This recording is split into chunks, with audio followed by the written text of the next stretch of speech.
Money Talks as the WBBM Noon Business Hour continues. 21st Century Fox has upped its bid for Sky, and that raises the stakes in its fight with Comcast over control of the European broadcaster. Joining us, Tim Hanlon, founder and CEO of the media consultancy firm Vertere Group here in Chicago.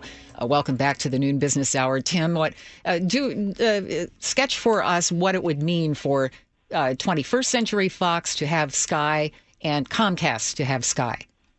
Yeah, Chris, this is actually a story of three companies, Disney being the third. But we'll get to that in a second. But the reality is that this is an asset based in the UK, Sky Television, that is essentially one part programmer and one part distribution system, sort of like the DirecTV with some content channels attached to it of the UK. And it's a very valuable property in terms of programming, in terms of assets, in terms of technology, including sort of future television interactivity kinds of things, set-top boxes and the like.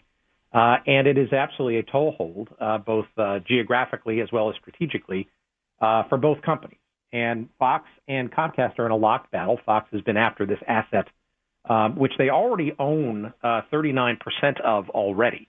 Their pursuit, 21st Century Fox's, is to essentially purchase the rest of it that they do not own, the 61%.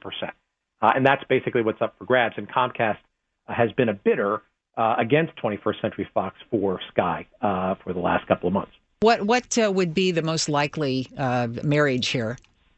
Well, I'd mentioned Disney before because they're sort of also in the mix because, as you know, Disney and Comcast are both locked in a battle to purchase 21st Century Fox outright.